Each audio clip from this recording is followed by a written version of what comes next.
जय जय श्री राधारमण, जय जय नंद किशोर, जय गोपी चित चोर प्रभु, जय जय माखन चोर।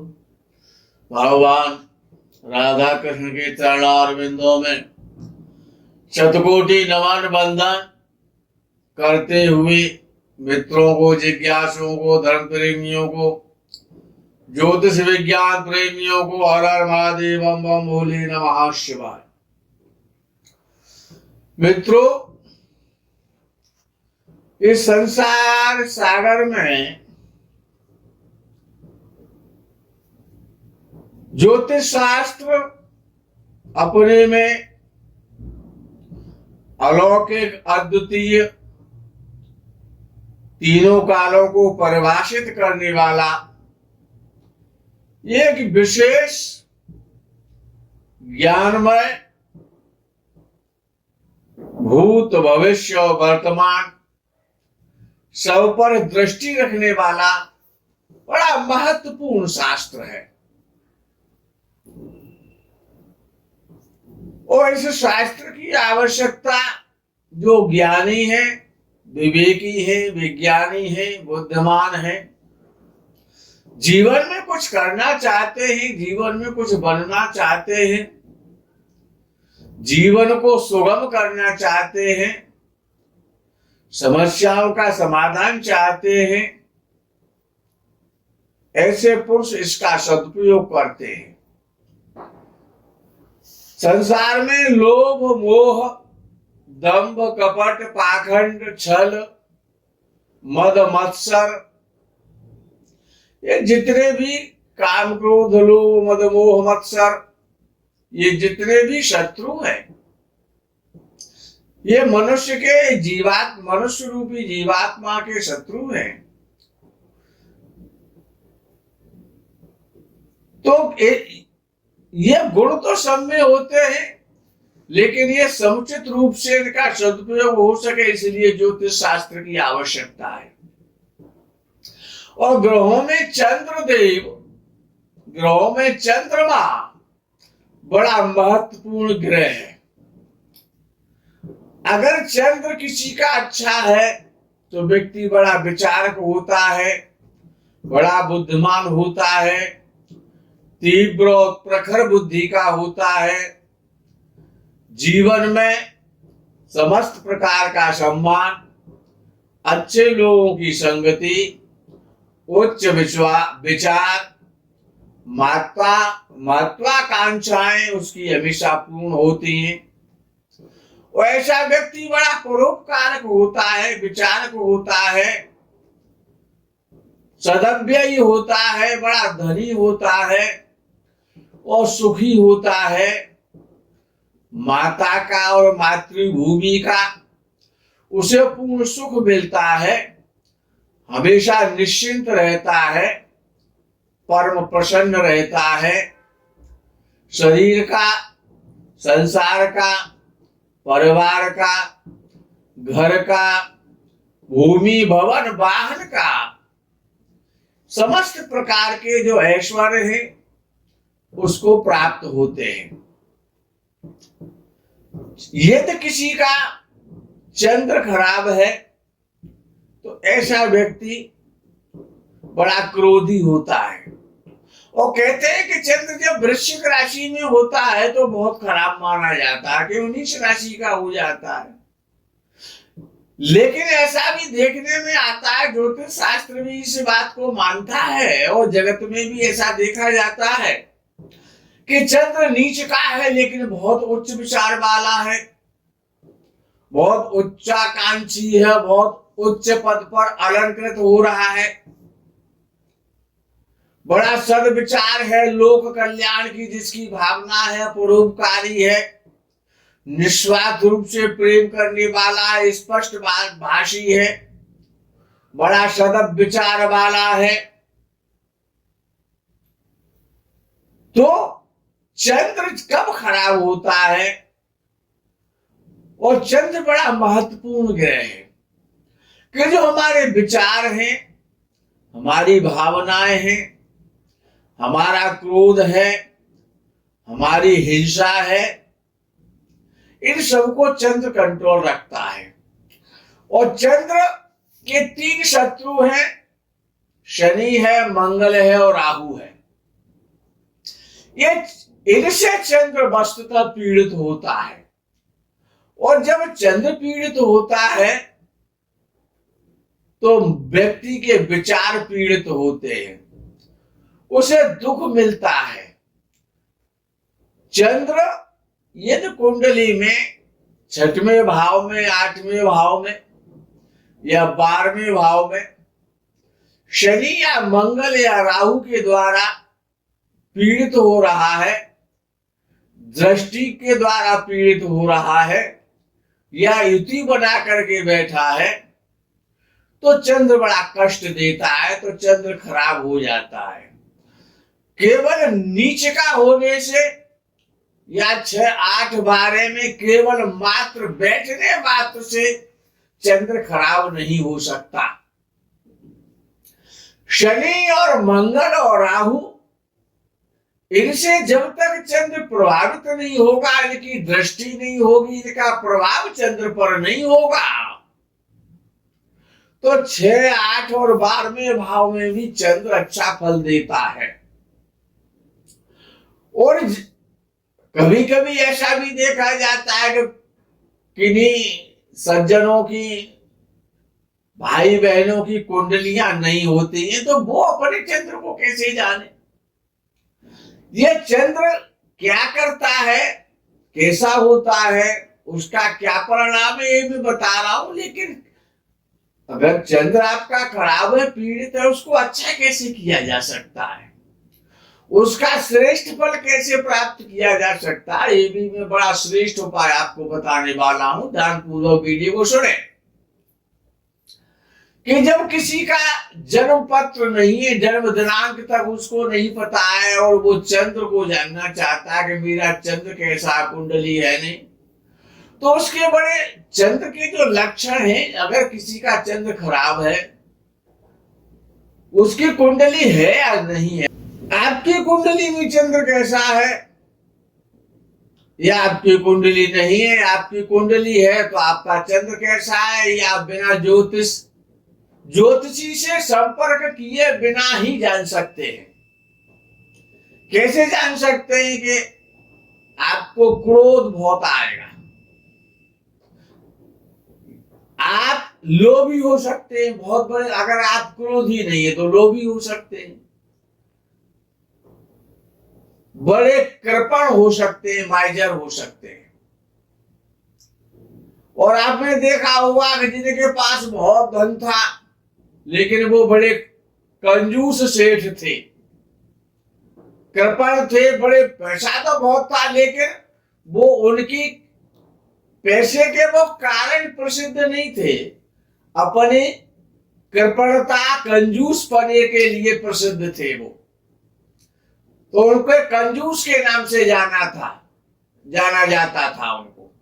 इसी प्रकार से कोई व्यक्ति बड़ा क्रोधी है, उसको बात बात पर क्रोध आता है, क्योंकि जब क्रोध कब आता है, जब व्यक्ति को अहंकार होता है या व्यक्ति मूर्ख होता है। यदि चंद्र खराब होता है तो व्यक्ति अहंकारी होता है, और अहंकार को क्रोध आता है, अहंकार से क्रोध की उत्पत्ति हो जाती है, और जब क्रोध आता है तो व्यक्ति मूर्ख हो जाता है। तो क्रोध आना, अच्छा हर समय नेगेटिव सोचना, पॉजिटिव ऊर्जा ही उसमें नहीं पैदा होती है। अच्छा कोई व्यक्ति ईर्ष्यालु होते, किसी का अगर किसी के यहाँ चोरी हो गई या किसी की गाड़ी, नई गाड़ी खरीद के लाया था, उसे चोर चुरा ले गई, तो उसको बड़ी खुशी होती है। उसकी गाड़ी चली गई, लेकिन कुछ ऐसे व्यक्ति होते हैं बड़े खुश होते हैं, अगर किसी का बुरा हो रहा है तो उनको खुशी होती है। यानी इसको कहते हैं ईर्ष्या, दाह। तो इस प्रकार के जो व्यक्ति होते हैं उनका चंद्र खराब होता है। अच्छा, जिनको माँ का सुख नहीं मिलता, जिनकी माँ बचपन में खत्म हो जाती है, या जो मातृभूमि का त्याग कर देते हैं, अपने जन्म स्थान का त्याग करके दूसरी जगह जाकर के रहने लग जाते हैं, अपनी मातृभूमि से, माँ से उनका संबंध कट ऑफ हो जाता है, उनको माँ का प्यार नहीं मिलता है, माँ उनकी रुग्ण रहती है, बीमार रहती है, दुखी रहती है, परेशान रहती है, तो आपका चंद्र खराब है। आपको आपकी माँ दुखी है तो आपका चंद्र खराब है। आपकी माँ का बचपन में देहांत हो गया आपको, आपके जन्म के बाद में, तो आपका चंद्र खराब है। आपको बहुत ज्यादा क्रोध आता है तो आपका चंद्र खराब है। आप अतिशय लोभी हैं तो आपका चंद्र खराब है। यदि आप शराब ज्यादा पीते हैं तो आपका चंद्र खराब है। आप में ईर्ष्या है तो आपका चंद्र खराब है। यदि आपको रात्रि को नींद नहीं आती है तो आपका चंद्र खराब है। तो चंद्र खराब, आपका ब्लड दूषित है, या आपको सीने से संबंधित रोग है, यदि आपकी बॉडी में जल तत्व बढ़ा हुआ, मोटापा काफी बढ़ गया है आपका, तो आपका चंद्र खराब है। या आप बहुत भयंकर पतले, फूंक मार दो तो उड़ करके बॉम्बे आप पहुंच जाएंगे, तो आपका चंद्र खराब है। तो अर्थात चंद्र कैसे, यदि आप हर समय दूसरों से धन मांगते रहते हैं, आपको बहुत चिंताएं घेरे रहती हैं, आप शत्रुओं से पीड़ित हो रहे हैं, हर समय आप नेगेटिव ही सोचते रहते हैं, कर्म करते हैं लेकिन आपको सफलता नहीं मिलती है, तो आपका चंद्र खराब है। अच्छा, चंद्र खराब है तो ये लक्षण है। आपका चंद्र बहुत अच्छा है तो आप शरीर से बहुत सुंदर होंगे, आपके नेत्र बहुत सुंदर होंगे, आपकी माँ बड़ी दीर्घायु होंगी, शतायु होंगी, सैकड़ों वर्ष तक जिनकी उम्र रहेगी। आप अपने माँ का बहुत सम्मान करने वाले होंगे, आप अपने जन्मभूमि से बहुत प्यार करेंगे, आप बड़े परोपकारी होंगे, आपके संबंध बड़े महापुरुषों से, विद्वानों से आपके संबंध जुड़ेंगे। तो ये जो चंद्र है अच्छा, और चंद्र अगर अच्छा है तो धन बहुत देता है। चंद्र अच्छा है तो संसार का सुख देता है, शरीर का सुख देता है, मन का सुख देता है, तन का सुख देता है, माँ का सुख देता है, जन्मभूमि का सुख देता है। ये समस्त प्रकार के जितने भी सुख हैं, पहला सुख निरोगी काया, दूसरा सुख घर में होई माया, तीसरा सुख श्रुत आज्ञाकारी, चौथा सुख पथ व्रता नारी, पंचम सुख पंचन में बासा। ये जो जितने भी सुख है, स्त्री का है, पुत्र का है, माता का है, पिता का है, शरीर का है, धन का है, गाड़ियों का है, ये जितने भी प्रकार के सुख हैं वो सभी आप चंद्र से ही देख सकते हैं। चंद्र अच्छा है तो ये सभी अच्छे सुख मिलेंगे।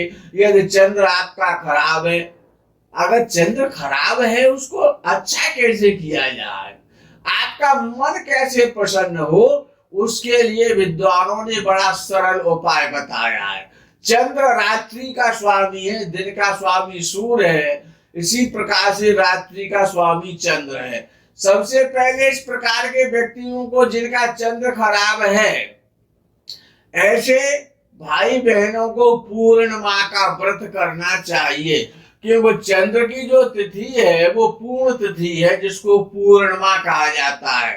पूर्णिमा का व्रत करना चाहिए। सफेद रंग का प्रयोग ज्यादा करना चाहिए, क्योंकि चंद्र जो है वो श्वेत रंग है, उसका श्वेत है और निर्मल श्वेत है।